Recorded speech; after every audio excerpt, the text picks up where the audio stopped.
Hello, my beautiful friends and followers. Today is New Year's Eve. So we actually call it Sylvester. Sylvester is New Year's Eve. And why it is called that way, most people don't even know, because there's this saint that is called Sylvester. So they're celebrating Sylvester and they don't even know what they're celebrating. They think they're just celebrating the coming of the new year, but actually it's called Sylvester because we're celebrating a special saint. And I want to read to you today about Saint Sylvester. He was actually a pope in 335. Let's read about him.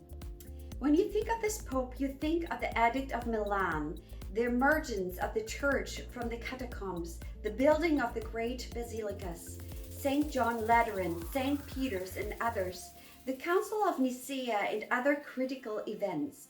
But the most part, these events were planned or brought about by Emperor Constantine. A great store of legends has grown up around the man who was pope at this most important time, but very little can be established historically.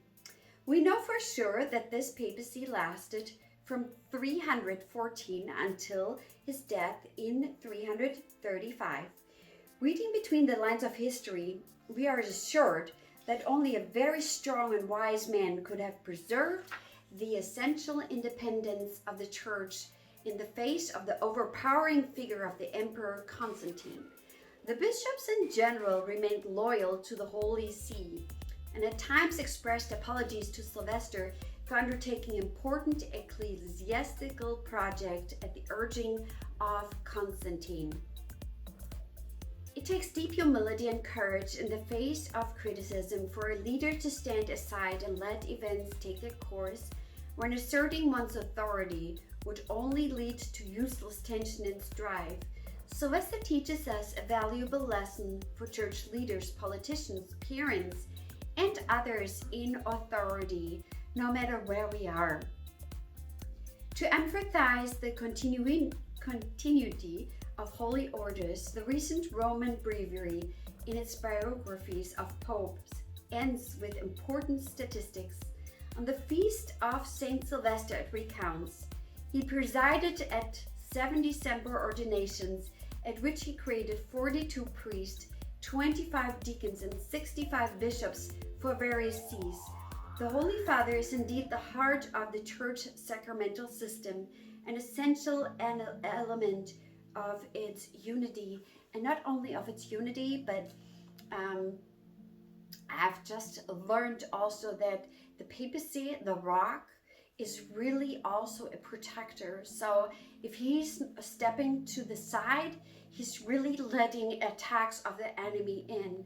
And if he's standing up and being the pope that he needs to be, to guard his church, to guard the teachings, and to guard his sheep, and to really attend to them, then he's protecting them as well.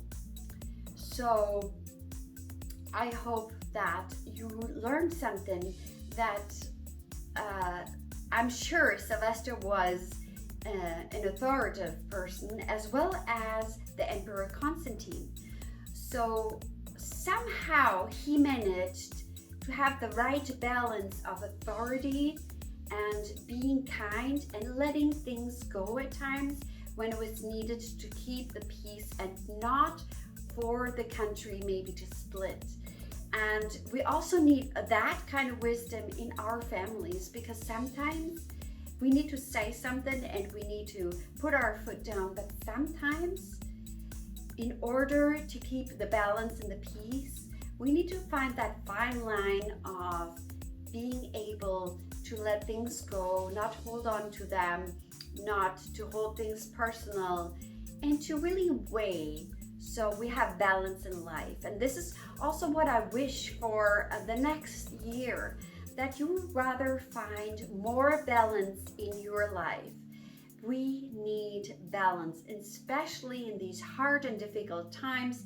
2020 was really a year that we all will remember, but Remember, it's not with 2020 ending. It's not like, you know, everything that has happened, oh, it's just a new year and everything will be fine now.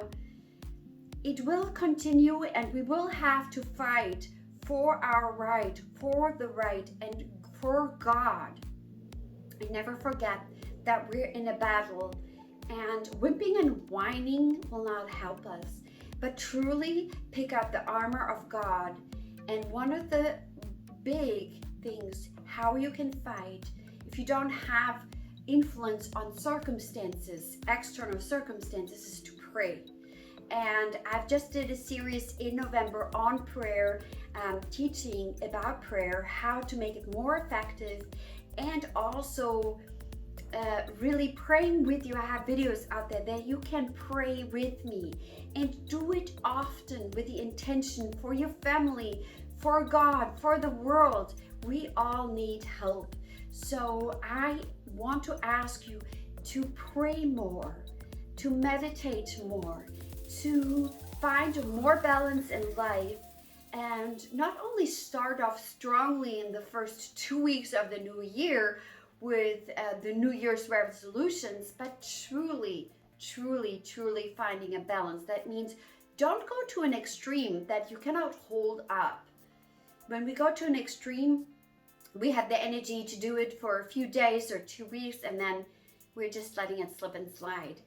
Let's find a balance and rather do a little bit less, but to do it continually, than to do it full force, but only to last a day. We are not in a sprint, but our fight here on earth is more like a marathon. So we need to treat it as that. I hope that you're having a wonderful and blessed new year, and I wish you abundance and health and being blessed and strong and strengthened and nourished by God in this new year, and that your strength may be renewed. God bless you for this new year. Happy New Year.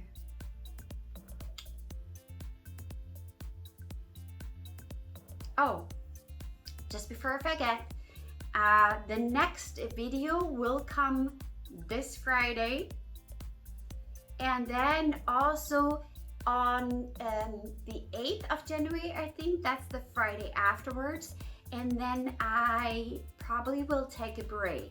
So please check my Instagram on that. I will write a little bit more about it, that I'm gonna take a little break in January.